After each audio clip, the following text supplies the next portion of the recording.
Que sí, doctor. Sí, doctor. Sí, doctor, sí. Claro que es oftalmo. Y el exoftalmo es autoinmune. Es decir, vamos a grabar ya, para que digan que trabajamos. En el exoftalmo es autoinmune, el Hashimoto es autoinmune. Entonces, en el Hashimoto puede haber exoftalmo, sí, mucho menos frecuente que un Graves, por supuesto. Y esa combinación de exoftalmo e hipotiroidismo por Hashimoto se le llama síndrome de Werner. Síndrome de Werner. Confirma que estás ante un cuadro autoinmune, porque el exoftalmo, recuerden, es autoinmune. Por lo tanto, cuando hablemos, y que lo que les muestro acá, de tratamiento del de cualquier forma de hipertiroidismo, no solamente de Graves, y cuando hablamos de tratamiento, ah, el exoftalmo tiene una terapia diferente porque tiene un origen diferente, así que por ahí vamos a empezar, ¿sí? Con los antitiroideos, el exoftalmo no mejora, por si acaso, por si acaso. Entonces, vamos a ver el tratamiento de esta enfermedad que es bien, bien interesante, les voy a contar. Es bien divertida. Primero, hay medidas generales, por supuesto. ¿Cuáles son las medidas generales que debemos adoptar en un paciente de este tipo? Es un paciente que está en catabolia, perdiendo peso, perdiendo nutrientes, perdiendo proteínas, por lo tanto, hay que guardar reposo, relativo, por supuesto. Hay que evitar el calor porque ya están con mucha temperatura, no hace fiebre, pero está con temperatura. Hay que evitar el ejercicio físico porque están bajando de peso. Hay catabolia muscular, como les contaba, y empezar a darle nutrientes. Tiene que entrar en una dieta hipercalórica, hiperproteica y con bastantes agregados por la misma catabolia. ¿Sí? Estas son medidas generales. Medidas generales que se mantienen mientras el paciente se encuentra en tirotoxicosis. ¿Sí? Luego vamos a las medidas específicas propias de la enfermedad y acá tenemos básicamente cuatro alternativas o cuatro herramientas. A la cabeza los antitiroideos, luego algunos medicamentos que nos pueden ayudar, el yodo radioactivo que para muchos es la terapia definitiva y la tiroidectomía parcial o la cirugía como una alternativa es menos útil. Entonces, vamos a ver de los antitiroideos. A estos fármacos se les llaman tionamidas. Básicamente son dos: el tiamazol o también llamada metilmercaprimidazol, pero mejor dígale tiamazol, que es el nombre genérico, y el propiltiuracilo. Por si acaso, el propiltiuracilo no tenemos en el Perú.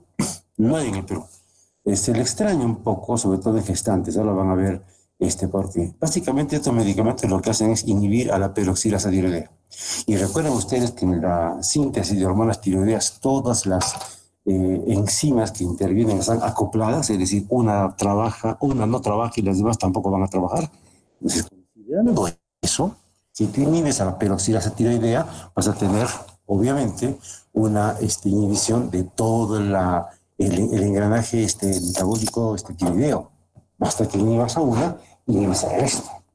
Eso es lo que dice eso. Número dos, el propio tiracilo, sin embargo, contracción. Inhibe la conversión periférica de T4 a T3. Entonces, desde ese punto de vista, el propio tiracilo es un medicamento más efectivo, aunque que tenemos en el Perú, tenemos una muy buena respuesta. Estos dos medicamentos pueden generar lo que se llama inmunomodulación. Es decir, con estos medicamentos, con el tiamazol y con el propiltiuracilo, se ha visto que la cantidad de cuerpos anti-peroxidasa tiroidea, anti-receptor de TSH, todos los anticuerpos pueden empezar a bajar su producción. A eso se llama inmunomodulación. Y a veces esta baja de la producción de estos anticuerpos puede llevar a que un paciente en determinado momento deje la medicación porque ya no tiene los anticuerpos. Y si ya no tiene los anticuerpos, no hay enfermedad. Esto no ocurre siempre, pero esto de la inmunomodulación sí se da. No se conoce el mecanismo exacto, pero vean una ventaja adicional de estos dos medicamentos. Se usan básicamente para dos objetivos. Lograr la remisión, que generalmente se logra, yo les diría casi generalmente ese objetivo se logra. Hay que normalizar entonces la función tiroidea. ¿Para qué? Para que el paciente se recupere del hipertiroidismo. Y una vez recuperado, que era catabólico, etcétera, prepararlo para el yodo radiactivo o la cirugía, que son las terapias definitivas.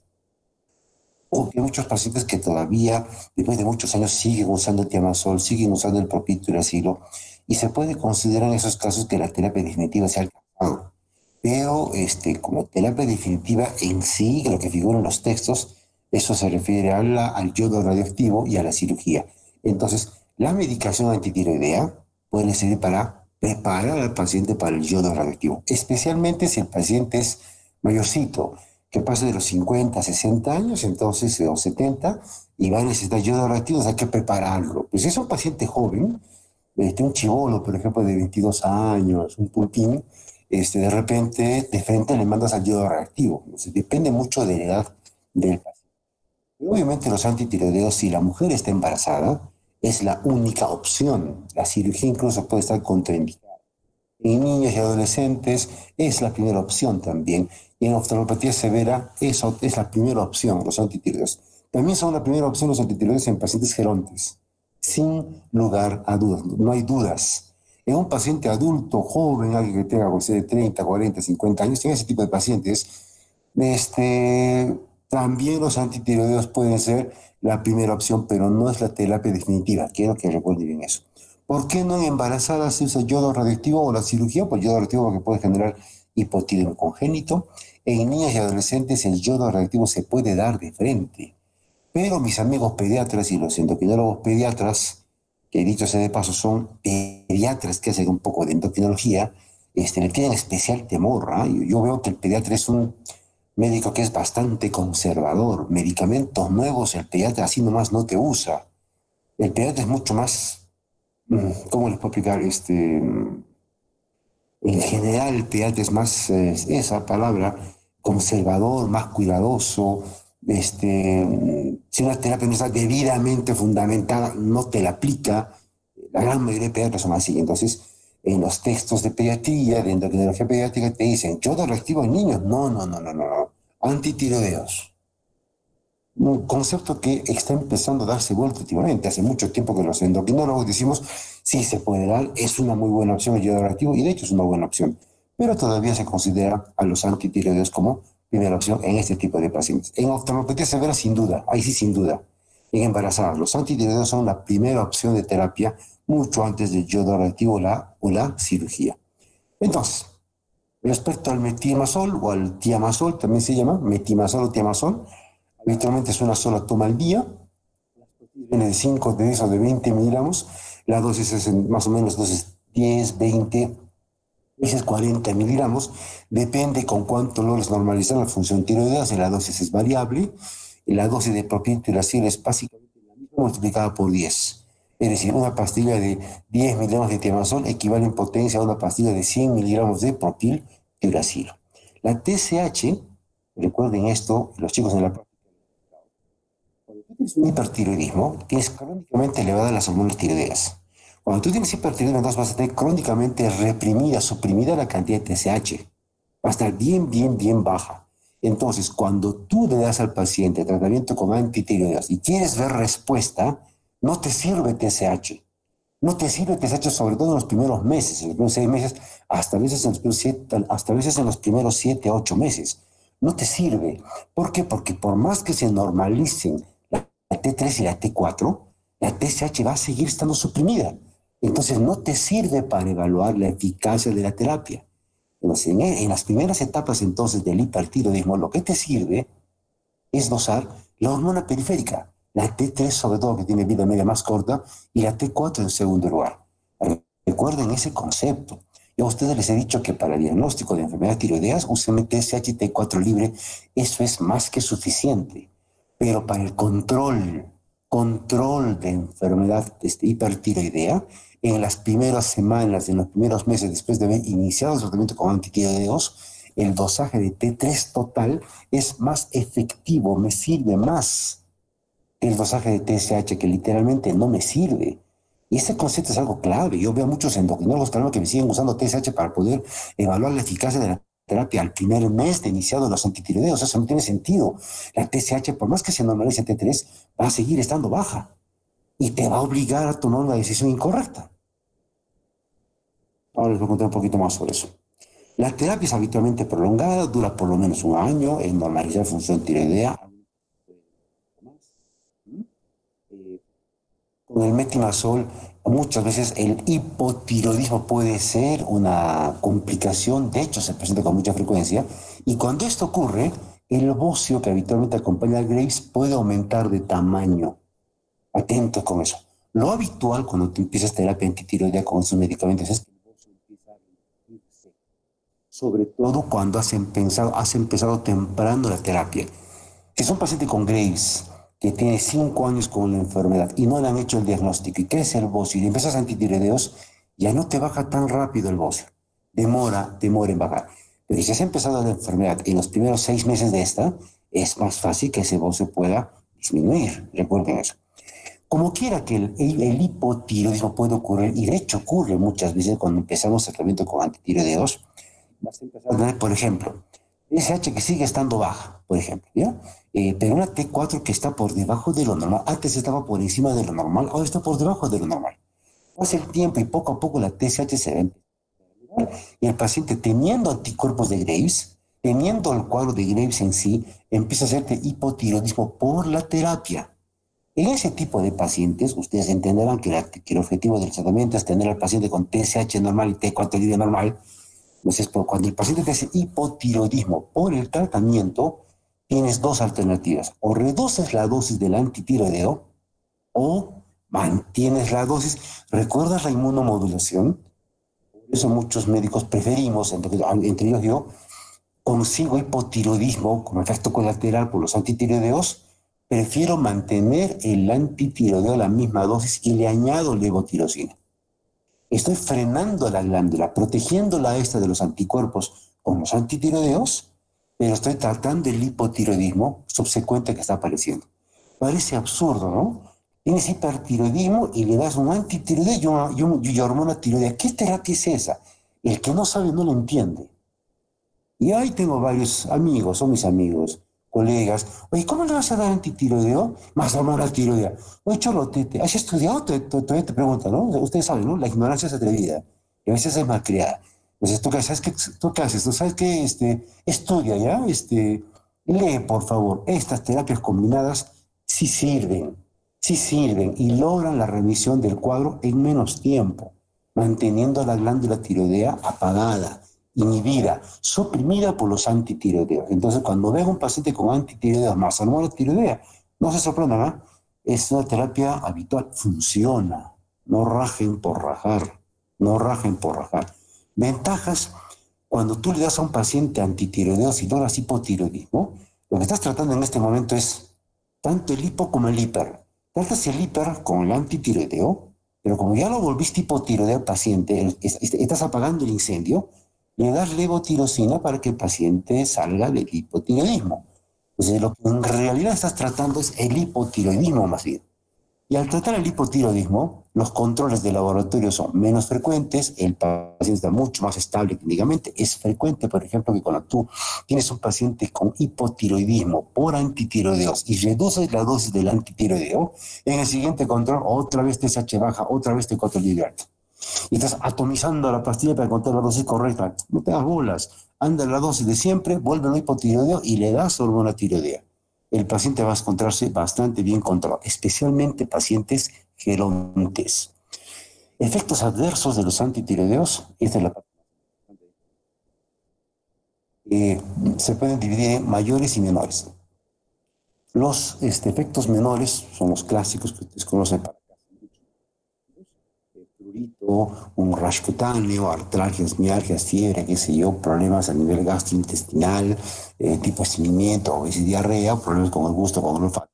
Este tipo de efectos adversos menores habitualmente se reducen con la reducción de la dosis del medicamento, con la suspensión temporal de este. Reinicia la medicación y otra vez el paciente está tranquilo y sin estas molestias. Esto es sencillo, es frecuente y es sencillo, felizmente. Lo más peligroso de los antitiroideos son sus efectos colaterales mayores. ¿Mm? Y aquí tenemos, les he puesto 4 que son los más importantes de la cabeza, la agranulocitosis.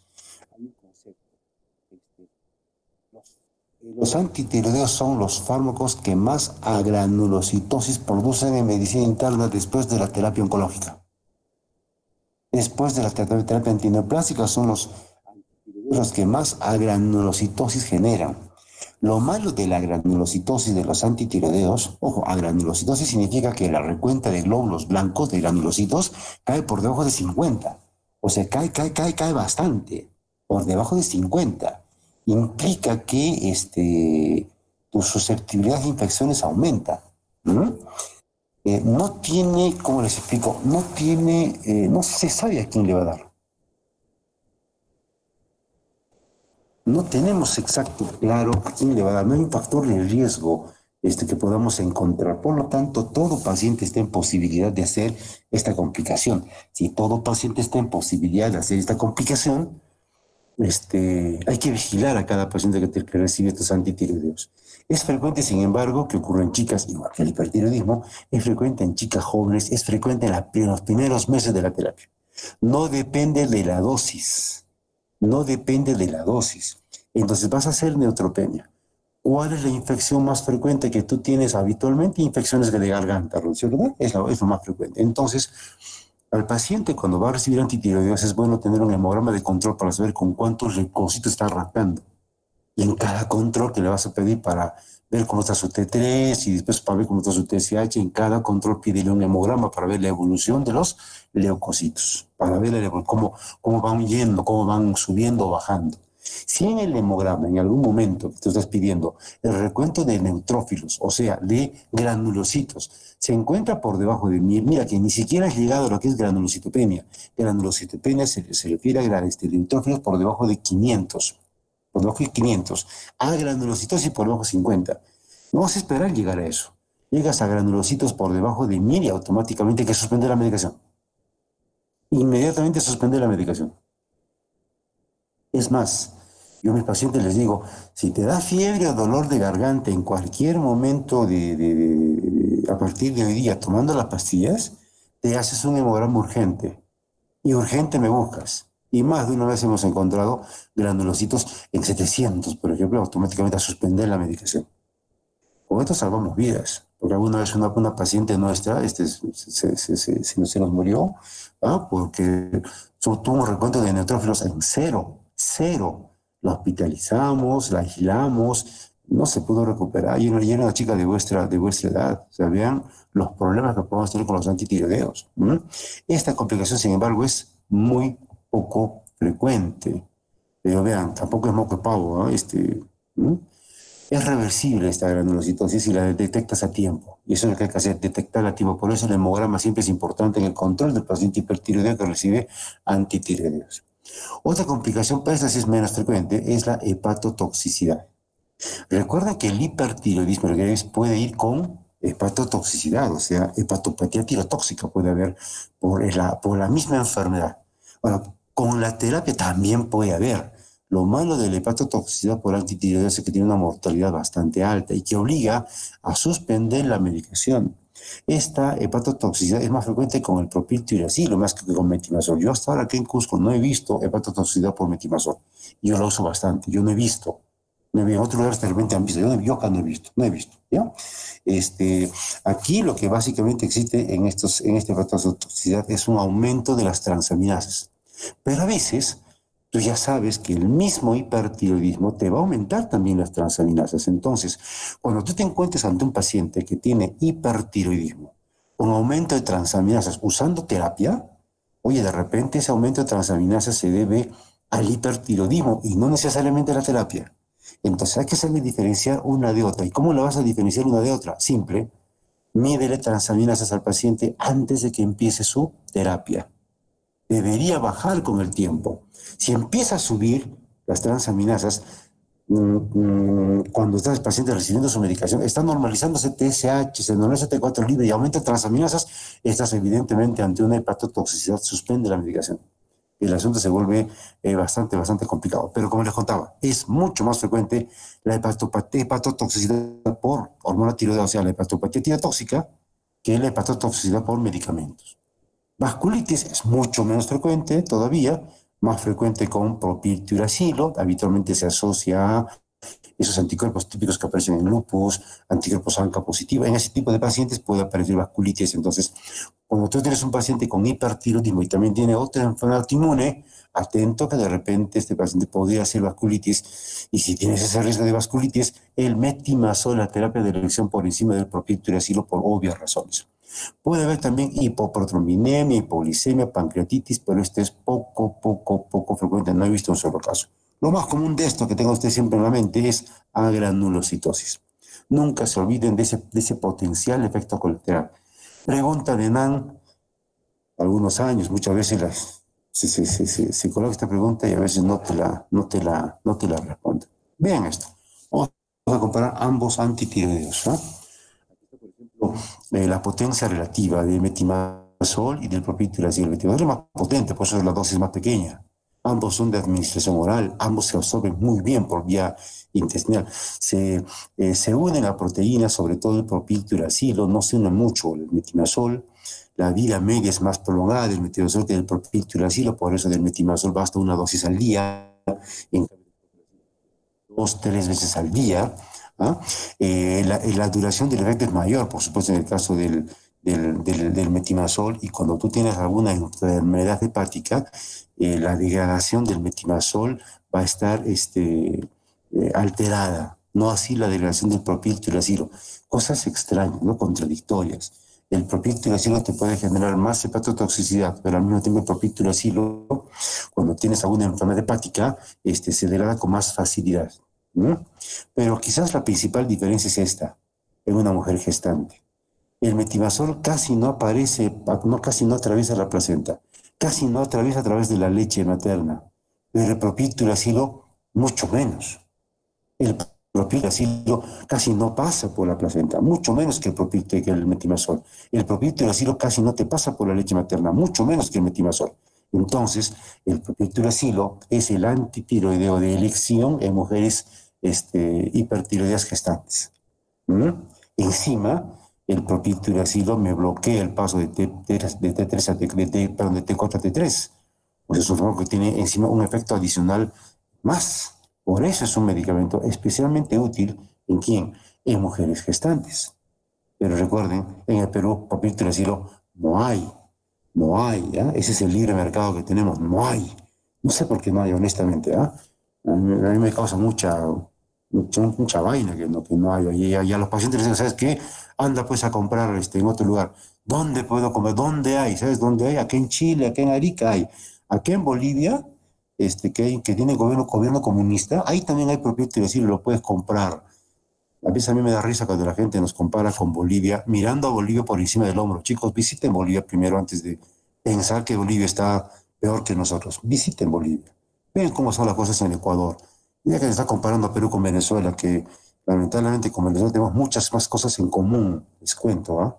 En Venezuela no hay tanta pobreza como acá, solo que acá la gente no tiene a dónde emigrar porque no tiene plata para poder viajar. ¿Qué más se puede usar en Graves? Bueno, perdón, chicos. Esto que ven acá, déjenme, voy a registrar mi asistencia. ¿Alguna pregunta mientras registro mi asistencia? ¿Quedó claro? Ya sabía, mis chicos, ustedes nunca me van a, no hay ya. Ustedes no me sorprenden, caracho. ¿Alguna pregunta? Se quedan callados. Callados, se quedan. ¿Por qué serán así?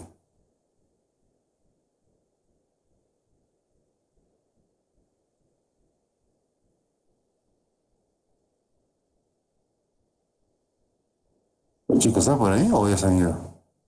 Estoy acá solas. Ya estamos, doctor. Sí, doctor, están ocupados, doctor. Ya están durmiendo, ¿no es cierto? Abríguense, ya está haciendo frío. Abríguense, caracho. Pongan bien vuestra frazada, pongan bien vuestra almohada, sigan durmiendo. ¿Alguna pregunta? Ni bola me dan. Así es, Karen.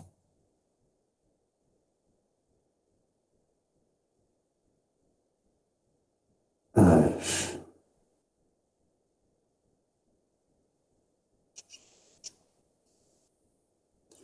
Bueno, les cuento, sobre todo a ti, Adrianita, no, Desde que empecé el curso nunca puedo marcar mi salida. Solo me permite marcar entrada, no marco salida. Así que, bueno, como están grabando, a ver si la autoridad me escucha, nunca he podido marcar mi salida. No sé qué pasa. Ya. Otros medicamentos. Entonces, ante los problemas que traen los antitiroideos, se han dado cuenta que no son medicamentos fáciles. No son medicamentos fáciles. Entonces, tiene que haber algunas alternativas. Por ejemplo, los fármacos beta-adrenérgicos, propranolol a la cabeza, reducen los síntomas del tono simpático, la taquicardia, el temblor distal, mejora mucho con los beta bloqueadores, por ejemplo. Rápidamente tienen un inicio de acción y a diferencia de los nuevos beta adrenérgicos más selectivos, ustedes habrán escuchado varios, el mibudolol, el atenolol, el bisoprolol, qué sé yo. El propranolol, el viejo y antiguo propranolol, me puede bloquear el paso de T4 y T3. Entonces, eso lo convierte en el beta bloqueador más de primera elección en un paciente con hipertiroidismo. Me puede servir. Obviamente no va a la causa del problema, no va a la reducción de la producción de hormona tiroidea. En caso de los glucocorticoides, por ejemplo, la dexametasona también me puede generar está mal escrito que la dexametasona es con S. La dexametasona puede generar un bloqueo del paso de T4 a T3. Entonces me puede salir, ojo, dexametasona, no prednisona. No prednisona. Cuando hay exoftalmo, la terapia es prednisona. Pero das prednisona para reducir la proliferación de tejido fibroblástico retroorbitario. Cuando tú das dexametasona a un paciente hipertiroideo para bloquear el paso de T4 y T3, te puede servir en ciertas circunstancias, te puede servir. Y lo otro que sirve y bastante es el yodo inorgánico. Ojo, no es yodo radioactivo, es yodo inorgánico.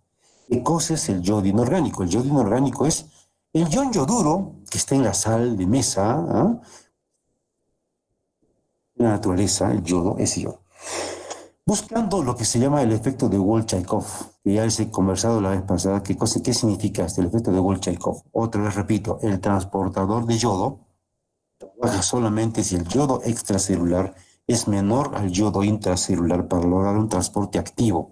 Pero si por A o B motivos el yodo extracelular es mayor que el yodo intracelular, el transportador se bloquea. Y si se bloquea el transportador, también se bloquea la peroxidasa tiroidea, la tiroglobulina sintetasa y así todas las enzimas encargadas de la síntesis de hormonas tiroideas. Porque todas son acopladas, ¿recuerdan?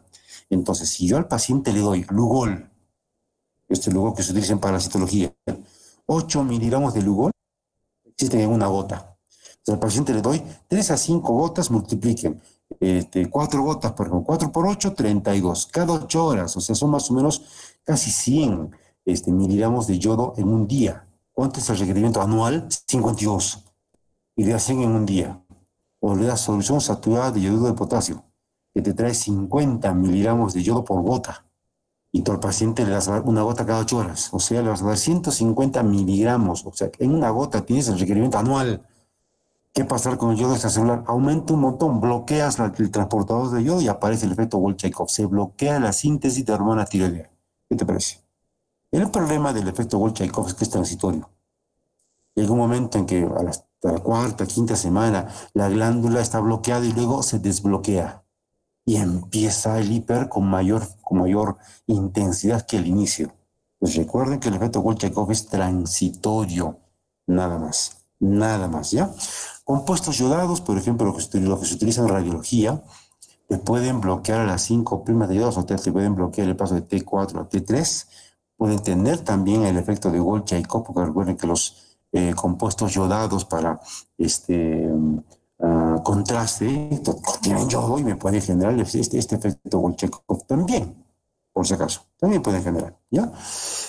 ¿Para qué sirve, por ejemplo, el yodo inorgánico? Imagínate que tienes un paciente que le has sometido a una cirugía X y te hace granulocitosis por antitiroideos. Hay que suspender los antitiroideos y tú automáticamente le das yodo inorgánico, le das propranolol, le das dexametasona, esperas 4 o 5 días, procedes a la cirugía, porque la glándula va a estar bloqueada y hay menos riesgo de tormenta tiroidea. No sé, no olviden ese concepto. Otros medicamentos que se pueden utilizar, el perclorato de potasio, que es un inhibidor competitivo del transportador de yodo, es una sustancia muy parecida al yodo, luego por acoplarse al transportador, si tú tienes mucho perclorato, no vas a tener yodo entonces dentro de la glándula tiroidea y no va a haber síntesis de hormona tiroidea. Se puede utilizar, pero tiene muchos efectos colaterales, entonces no se usa. Si tú ya haces un efecto, por ejemplo, de Wolff-Chaikoff, a ver, recuerda que el Wolff-Chaikoff me bloquea la glándula tiroidea, pero recuerda que el Wolff-Chaikoff es transitorio. Entonces, el Wolff-Chaikoff se puede convertir en el efecto Jod-Basedow, J-O-D, Jod-Basedow. ¿Qué es el efecto Jod-Basedow? Es el hipertiroidismo que aparece por consumir yodo inorgánico, que habitualmente es el efecto que sigue al fenómeno de Wolff-Chaikoff. Entonces, en el efecto de Jod-Basedow, darle perclorato no tiene sentido. No hay mayor actividad. ¿Ya? Esa parte espero que se haya entendido. Si no se entiende, pregunten, pues chicos, yo con todo gusto les voy a contestar vuestras dudas. Otro medicamento que se puede usar, alguna vez lo hemos usado, es el carbonato de litio. ¿Ya? El carbonato de litio también inhibe la liberación y también la síntesis de hormona tiroidea. Son más o menos 900 miligramos que se necesitan al día, que va a reducir la tirotoxicosis, por supuesto, preparándose así al paciente para yodo radioactivo. La gente no puede estar mucho tiempo con carbonato de litio.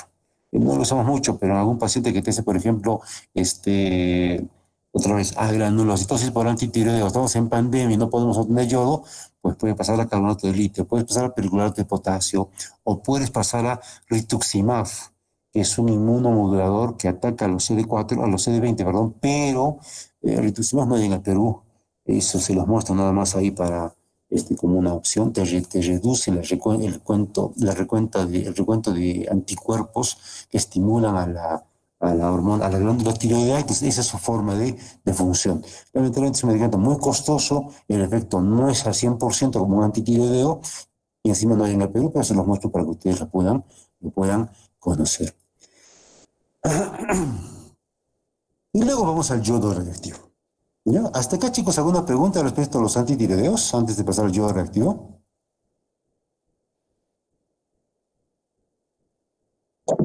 Doctor, una consulta. Estoy escuchando el ronquido de alguien. Dime. Doctor, frente al riesgo de granulocitosis, ¿es necesario hacer alguna profilaxis para evitar las infecciones en los pacientes? Usar un antibiótico, no tiene sentido. No. Yo al menos nunca lo he usado, no. Lo que sí se puede usar, lo que se hace es, el paciente ingresa a leucocitos por debajo de 100, automáticamente el paciente se le suspende la medicación y se le tiene que aislar porque tiene gran chance de poderse infectar. Se le aísla en la casa, no en el hospital. En la casa. El hospital es concentra todos los gérmenes habidos y por haber, es una Naciones Unidas de gérmenes, algo así, en el hospital. Entonces, el hospital no la llevo a su casa. Y con la suspensión del medicamento, rápidamente el paciente sale del cuadro, cuando lo has diagnosticado a tiempo. Pero a veces, por ejemplo, tengo una paciente ahora que está con, me he hecho 300 de leucocitos, me he hecho 300 de neutrófilos, 300. Le suspendí la medicación, ha regresado y me ha hecho 250 a la semana, o sea, no ha respondido a la suspensión de la medicación. En ese tipo de pacientes puedes empezar a usar esos factores estimulantes de colonias, tipo el Grastim, y estamos usando eso, vamos a ver cómo nos responde. En estos días debo tener su control, vamos a ver cómo va. Pero profilaxis antibiótica, no. Si el paciente empieza a hacer fiebre, hay caballero, tienes que darle algún antibiótico. Ahora, hay médicos que se utilizan, está con el glóbulos blancos bajos y de repente empieza con antibiótico.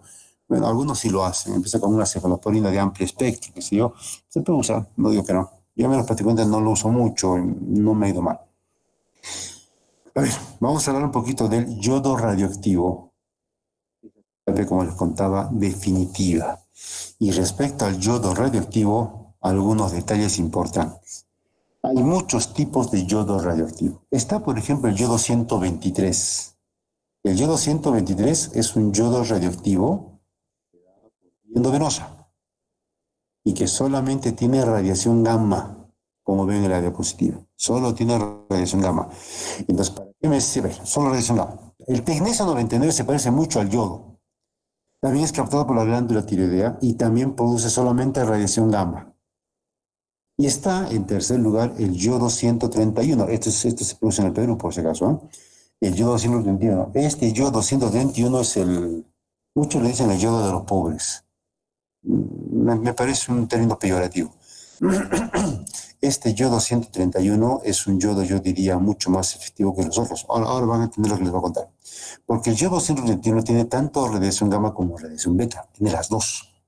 Tiene la gamma, que es una radiación inocua, no daña el tejido tiroideo, y es una radiación que tiene un largo alcance, que se puede detectar incluso a varios centímetros de distancia de la glándula tiroidea. Por eso el yodo que me da radiación gamma, el yodo 121, el tecnesio 99 o el yodo 123, me sirven para un procedimiento que se llama gammagrafía. ¿Recuerdan la gammagrafía? De ahí viene el nombre, son rayos gamma los que la glándula tiroidea empieza a eliminar debido a que ha captado un radioisótopo que emite radiación gamma. No daña la glándula tiroidea. Ya. Pero el yodo 131 es el único radioisótopo que también bota radiación beta. Y la radiación beta es una radiación que sí hace daño a la glándula tiroidea. Y la radiación beta es una radiación que, a diferencia de la gamma, que la puedes detectar a larga distancia, la beta se detecta a muy corta distancia, tiene muy poca amplitud, pero suficiente para dañar tejido tiroideo. Suficiente para dañar tejido tiroideo. Cuando un paciente recibe yodo radiactivo, por ejemplo, muchachos, 15 milicuries, por ejemplo, no se dañan glándulas paratiroideas, para que ustedes vean lo cortito del alcance de esa radiación beta. No hay hipoparatiroidismo post-yodo radioactivo. No hay hipoparatiroidismo post-yodo radioactivo. No. Para que se den cuenta. Entonces, el tecnesio 99 o el yodo 123 me sirven para gammagrafía, o sea, me sirven para diagnóstico, para hacer captación de yodo, para hacer gammagrafías. El yodo 131 me sirve para gammagrafías, me sirve para captación de yodo y también me sirve como terapia, porque tiene radiación beta. La radiación beta es terapéutica, la radiación gamma es diagnóstica. ¿Se entiende? Entonces, obviamente, si tú un paciente lo vas a someter solamente a una captación de yodo, solamente a una gammagrafía sin fines terapéuticos, es mejor utilizar el tecnesio 99 y yodo 123. Pero podrías hacer lo mismo con yodo 131 a una dosis mucho más corta, ya no 15 milicuries, pues le darás ¿cuánto? 1 milicuri, 0.5 milicuries, una dosis muy pequeñita para buscar radiación gamma. ¿Cuál es la evolución post-yodo? Que este es interesante. El yodo radioactivo, una vez que es ingerido, es rápidamente absorbido y se va a empezar a acumular en aquellos tejidos que captan yodo, por ejemplo, glándulas salivales, por ejemplo, glándula tiroidea. Ya se acumula en glándula tiroidea. Acumularse en la glándula tiroidea, la radiación beta empieza a hacer su trabajo y la glándula tiroidea empieza a sufrir un proceso que se llama inflamación. Se inflama, se destruye, se inflama. Las células tiroideas sufren lisis. Al sufrir lisis, se libera, no se produce, se libera más hormona tiroidea. Se libera más hormona tiroidea. 1, 2. Para tú darle yodo radioactivo al paciente, necesitamos que esa célula tiroidea esté hambrienta de yodo. Y para que esté hambrienta de yodo, necesitamos que esa célula tiroidea no esté expuesta a antitiroideos. Me explico. Si el paciente toma antitiroideos, es una glándula, es una célula tiroidea que ya no capta tanto yodo porque está bloqueada por el antitiroideo. Si tú al paciente así le das yodo radioactivo, no va a haber mucha eficacia porque no va a haber mucha absorción de yodo por parte de la célula tiroidea.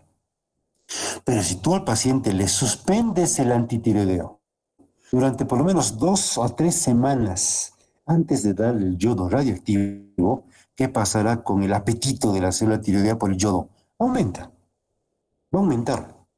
Y al haber más hambre de yodo, va a captar más yodo. Y la terapia con yodo va a ser mucho más efectiva. Entonces, hay que suspender los antitiroideos 3 semanas o 2 semanas antes de darle yodo radioactivo para mejorar la eficacia de la terapia con yodo radioactivo. ¿Ya? Lo que se busca en el paciente es que esté el paciente eutiroideo. Y antes se consideraba el hipotiroidismo como una complicación de la terapia con yodo. Actualmente ya no se considera una complicación, se considera más bien el objetivo del paciente que va a yodo radioactivo. O sea, el paciente tiene que volverse hipotiroideo.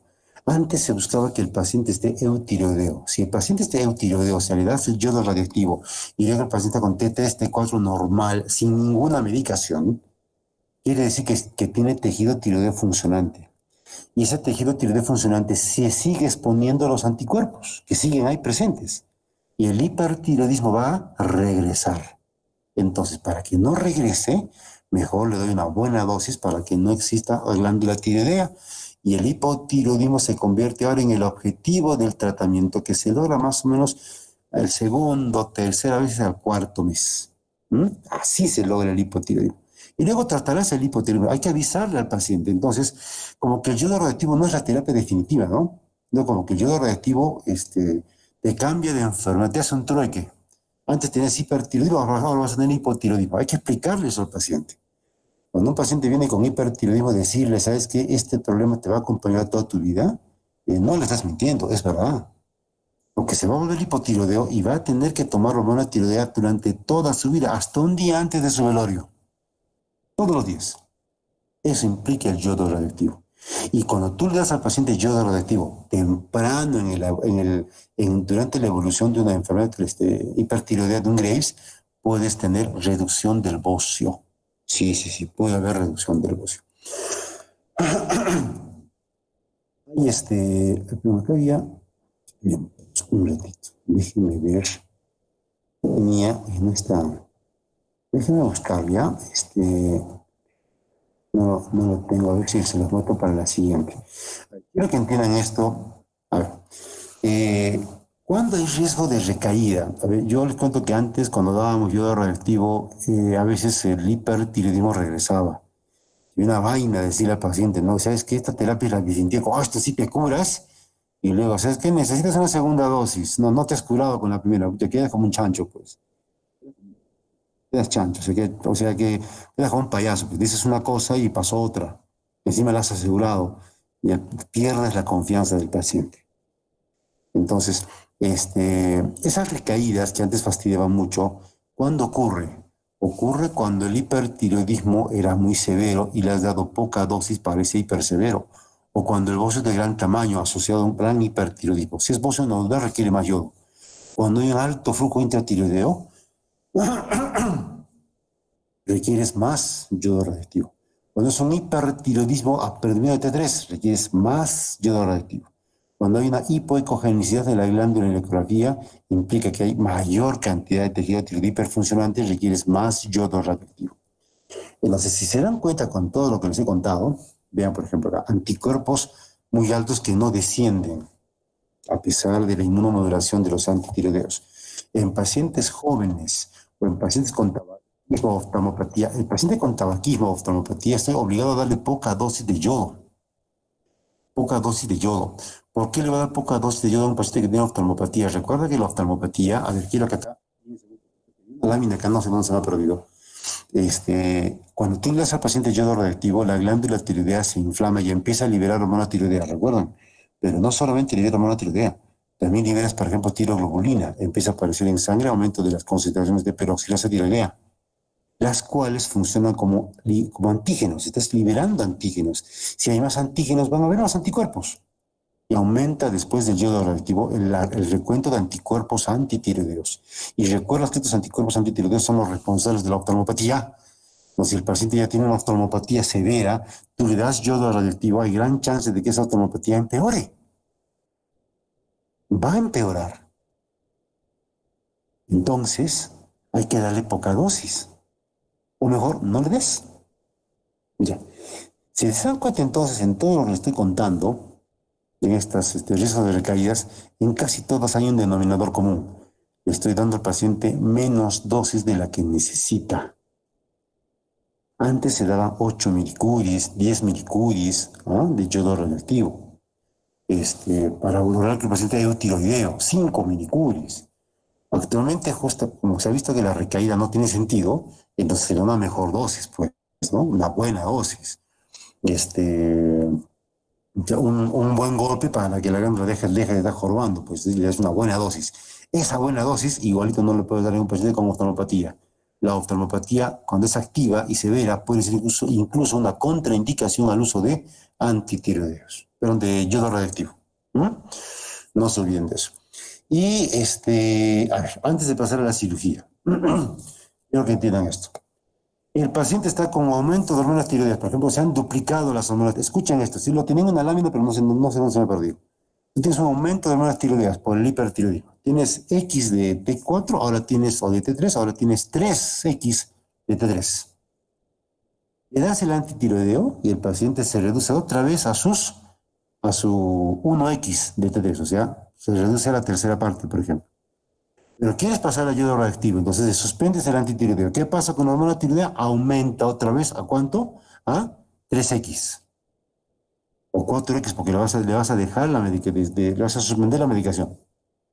O sea, el hipertiroidismo regresa, y te explica a esa paciente. Y le vas a dar yodo radioactivo. Y cuando tú le das yodo radioactivo al paciente, recuerda que hay tirotoxicosis por yodo. De 3X, la cantidad de T3 puede subir fácil a 5X, 6X, o sea, 10 veces más. El hipertiroidismo empeora. Eso avisa al paciente. Empeora la primera, segunda semana. Entonces tú lo haces y ¿sabes qué? Estás bien, muy bien, otro. Vamos al yodo. Perfecto. Ojo, suspende la medicación. Y el paciente te mira raro. ¿Va a suspender? Sí. Entonces, ¿el hiper va a regresar? Así es, va a regresar. Y vas a tomar el yodo. Y ya. Y el hiper va a empeorar. Y te empieza a mirar raro el paciente. Va a empeorar, va a empeorar. Y después, poco a poco, vas a empezar a mejorar. Ya te empieza a ver mejor el paciente. Vas a ir mejorando, mejorando, mejorando. Tus hormonas te van a regresar normal. Y luego vas a seguir mejorando. Y o sea, una enfermedad va a aparecer, hipotiroidismo. Y ese paciente te va a ver feo. En otras palabras, muchachos, esa evolución es la que normalmente ocurre post-yodo. Si se libera T3, T4, también se libera tiroglobulina y se liberan otros antígenos intratiroideos. Recuerden eso. Entonces, en este tipo de pacientes, cuando tienen este tipo de evolución, hay que avisarles para que no te lleves desagradables sorpresas. El paciente viene, y he visto una vez a un colega, va y le reclama, tú me has dicho, yo estoy a peor. Hay que explicarle al paciente. Y decirle la verdad. O sea, el hipotiroidismo va a ser para toda tu vida, pero entre hipotiroidismo e hipertiroidismo prefiero 1000 veces que tú tengas hipotiroidismo, pues. Es más fácil de tratar, es más barato, casi no se complica. Mejor tengamos hipotiroidismo. Explícale al paciente y el paciente va a entender. Y dile la palabra mágica. Vas a tomar la pastilla toda tu vida. Ya está llorando. En serio, ¿ah?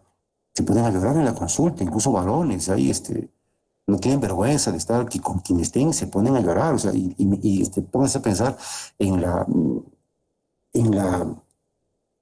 grandes, en la gran depresión que el paciente siente. Y luego dile luego las palabras, la verdad, con palabras conciliadoras. ¿Sabes qué? Vas a tener esta vida toda tu vida, pero tu vida va a ser normal. Vas a poder viajar donde quieras, te vas a morir de acá 120 años y de otra cosa, no de esto. ¿Ah? Si gana Keiko, te vas a poder ir del país si quieres. ¿Ah? Tu vida va a ser normal. Tu vida va a ser normal. Dile eso y el paciente se tranquiliza. Pero no es agradable que tú le digas, vas a tomar medicación para toda tu vida. Y que encima le digas eso después de que el paciente ha experimentado cambios en su cuerpo que tú no le has explicado. Hay que explicarle al paciente. ¿De acuerdo? Ese es yodo radioactivo, chicos. Ojo, y el yodo radioactivo, por si acaso, tenía fotos acá, no sé qué ha pasado. Es como el agua, por vía oral, es como el agua. O sea, es transparente como el agua, no tiene sabor como el agua que pica un poquito, como agua de rocoto si quieres. Pica un poco, no tiene sabor, y es una sola dosis. 15 milicuries, es una sola dosis. Me lo voy a escribir acá, de que no me está gustando que no se vea. Y me devuelve al inicio. ¿Qué cosa es esto? Y me devuelve al inicio. ¿Están viendo ustedes, chicos, lo que les estoy mostrando? Sí, doctor. Sí, doctor. ¿Están por ahí? ¿Dónde estamos? Estamos acá. Estamos acá. Todo esto ocurre cuando das yodo radioactivo, yodo 131, a una dosis recuerden, la dosis más o menos va de 10 a 15 milicuries. Curie se llama. Milicurie. A ver, para los que tienen Netflix en casa, hay una serie, dejen de estar viendo Cobra Kai, no sé qué es ahí en Netflix, interesante, bonita, pero también hay cine de verdad. Hay una película que están estrenando que se llama, ay, no recuerdo el nombre, que quiero verla, ya le he puesto Madame Curie. Madame Curie, pues que Madame Curie, así se llama. Para que Miri Curie, Madame Curie, Curie es así, Curie. Se abriga Miri Curie. Madame Curie se llama la película, que es justamente la vida de Marie Curie, la que descubrió la radioactividad. En honor a ella, las unidades en yodo radioactivo se llaman milicuris, para vuestra información. Vean esa película, en vez de estar viendo Esto es Guerra, ¿no? Magali Medina la firme, esas cochinadas, en vez de estar viendo esas cosas, vean cine de verdad. Vean cine de verdad. Vean TV Perú, que es el mejor canal en señal abierta, muchachos. Va a dar un lindo documental este domingo, La Revolución de la Tierra. Véanla para que sepan qué es el Perú. Véanlo, para que entiendan a vuestros pacientes el Perú que tenemos, que es un país tan lindo y tan desigual y tan maltratado. Esa es la dosis, ¿ya? 10 a 15 milicuris. Ese es yo quería mostrarles la unidad. Como les contaba, el yodo reactivo se toma una sola vez, una sola dosis. Tiene un nombre feo la terapia, pero es una terapia bastante simple. Agarras el yodo, si quieres brindas, salud, te la tomas en una y se acabó. Se acabó, es todo. Y te vas a tu casa a soportar la tirotoxicosis que va a venir. Es todo. Es una sola dosis para que no la olviden, por favor. Ya. ¿Alguna pregunta sobre yodo radioactivo? Doctor, para evaluar la respuesta de yodo radioactivo, ¿en qué pacientes podemos considerar que este va a ser un buen tratamiento? ¿Existe alguna característica como para decir que es un paciente ideal para que pueda llevar esta terapia?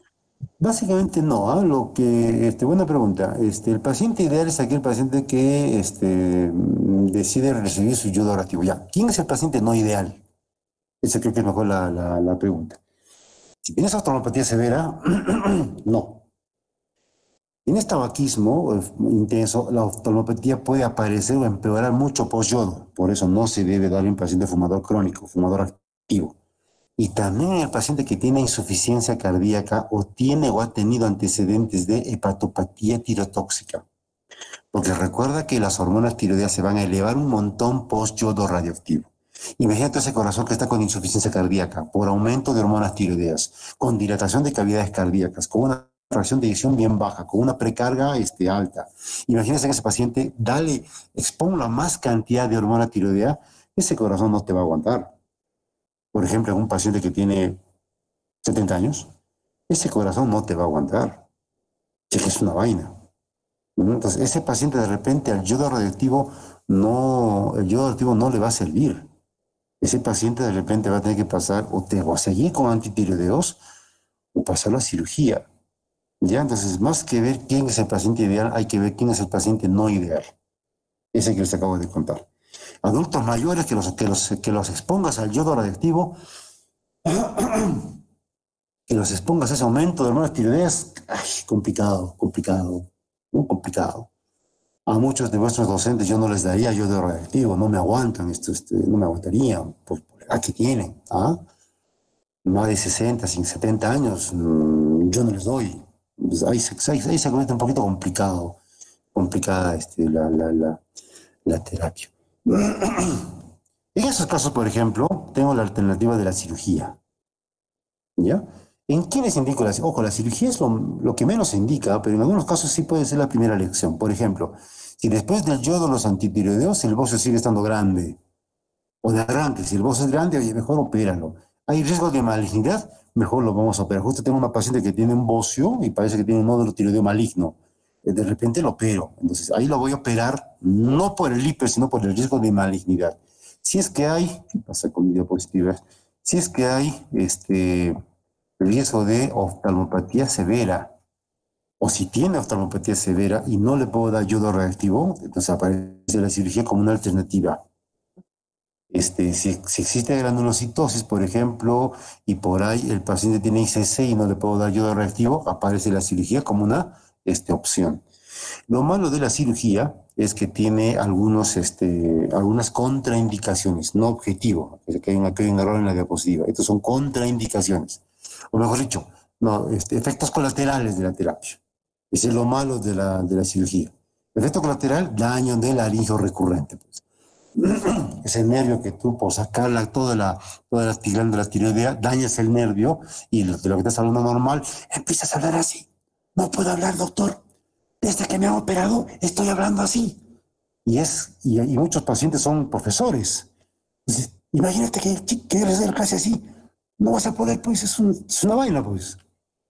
Entonces, hay que explicarles al paciente otra vez. Te expones a ese problema. Hipoparatiroidismo. A veces le sacan las 4 paratiroides y listo, tu hipopara. Saca la glándula tiroidea y puedes hacer lo que se llama síndrome del hueso hambriento. Recuerden que el paciente con hipertiroidismo te va a hacer desmineralización ósea. De hecho, hacen osteoporosis, ¿recuerdan? Si tú le quitas bruscamente la fuente de hormona tiroidea, ¿qué pasará con las hormonas tiroideas? Van a empezar a quedar rapidísimo y el hueso va a empezar a captar el calcio que necesita. ¿De dónde? De la sangre, y vas a tener una hipocalcemia que puede ser severa. Aparte de los riesgos habituales de sangrado, infecciones, queloides, etcétera, etcétera, etcétera. El hipotiroidismo post-cirugía, más que un efecto colateral, se considera incluso un objetivo. ¿No? Un objetivo. Ya. Acá les muestro entonces esto para terminar. Ventajas y desventajas de ambos procesos. Obviamente, chicos, me olvidaba, si a un paciente le voy a someter a cirugía de tiroides, y es un paciente con hipertiroidismo, hay que bloquear la glándula. ¿Cómo la voy a bloquear? Con antitiroideos, o de repente carbonato de litio, o de repente perclorato. Recuerden, hay que bloquearla, o de repente con yodo inorgánico para que me pueda soportar la manipulación de la glándula y no haga tormenta tiroidea. No debo hacer tormenta tiroidea. ¿Ah? Ya. Ventajas y desventajas de las terapias que ustedes acaban de ver. Ventaja número 1 de las tionamidas. No irradias al paciente, no requieres riesgo quirúrgico o anestesiológico, no hay hipotiroidismo permanente y es un paciente ambulatorio. Desventajas. Puede haber recurrencia de la enfermedad, por supuesto, cuando suspende la medicación recurre el hipertiroidismo, hay que hacer test frecuentes, efectos colaterales leves que son más o menos comunes, y los raros, pero potencialmente fatales, efectos colaterales adversos que puede tener, desventajas. Ventajas del yodo radioactivo, el paciente es una terapia definitiva porque lo vas a volver hipotiroideo, no hay riesgo quirúrgico o anestesiológico, la terapia es ambulatoria, no hace falta hospitalizar al paciente, hay un rápido control del hipertiroidismo, cuesta poco, la terapia con yodo 15 milicurs te cuesta 300 soles, es poco. Pocos efectos colaterales, excepto que esa taquicardia que va a tener el paciente o esa gran tirotoxicosis post-yodo, después casi no vas a tener efectos colaterales y puede reducir el tamaño del bocio, sobre todo cuando has empezado la terapia temprano. Inconvenientes del yodo radioactivo, estás irradiando al paciente, puedes empeorar la enfermedad tiroidea ocular, vas a necesitar cumplir con cierta regulación para poder dar yodo radioactivo, no da yodo radioactivo cualquiera, no hay a la venta yodo radioactivo en Plaza Vea, por ejemplo, necesitas tú ciertas condiciones para almacenamiento y sobre todo ciertas condiciones, ciertas licencias para poder usar, eso restringe el uso del yodo radioactivo, ¿no? Disminuye su eficacia cuando el bocio es muy grande, a veces vas a requerir repetir la dosis y a veces el hipotiroidismo va a ocurrir. Esta es una lámina antigua donde antes consideraban el hipotiroidismo como un efecto colateral. Ahora les digo, el efecto colateral, mejor dicho, el hipotiroidismo es el objetivo del yodo radioactivo. En el caso de la cirugía, ventajas, es un control definitivo del hipertiroidismo, no irradias al paciente, controlas rápidamente la función tiroidea, puedes tener el acceso a un diagnóstico histológico y puedes en muchos casos reducir la presencia de síntomas compresores por el aumento del bocio. Problemas de la cirugía, el costo para empezar. Hay que hospitalizar al paciente, es un riesgo anestesiológico, te van a hacer dormir. Hay riesgo de hipopara, daño del labio laríngeo recurrente, riesgo de sangrado, infecciones, etc. Y hipotiroidismo que va a acompañar de todas maneras al paciente. Recuerden, el hipotiroidismo ya estamos tratando ahora como un objetivo y no como un efecto colateral. Entonces, viendo las tres alternativas, se entiende que primero los isotoniamidas y lo prepara el paciente para que reciba yodo reactivo, y cuando recibe yodo reactivo, tratará después el hipotiroidismo. Y si es un paciente geronte, antitiroideos, y con esto se queda. Cirugía para ciertos casos especiales. Ya, chicos, ¿alguna pregunta? Solo una pregunta, por favor. Dale. En el caso de los pacientes que han recibido o van a recibir yodo radioactivo, ¿a partir de cuándo se le empieza a dar ya la levotiroxina? Cuando notas que tiene que estar las hormonas tiroideas empiezan a bajar por debajo de lo normal. Haces el primer control para ver si el yodo radioactivo ha tenido efecto. Le mides T3, a ver cuánto es elevado. Y luego con T3 vas haciendo el control. Al mes, a ver cuánto está. Al siguiente mes, cuánto ha bajado. Y cuando notas que ha bajado por debajo de lo normal, la T3, empiezas a medir T4. Cuando la T4 baja por debajo de lo normal, y obviamente el paciente ya cambia de clínica, ya no está temblando, ya dejó de temblar, ya deja de bajar de peso, empieza a subir de peso. Ese es el dato más objetivo en la historia clínica. Empieza a subir de peso. Ya no se agita tanto, ya el paciente empieza a ver cambios y notas que la T4 empieza a bajar, es cuando hay que empezar a darle hormona tiroidea, aunque la TSH no suba. Recuerda que la TSH va a demorar en subir. En ese caso. Otra pregunta, chicos.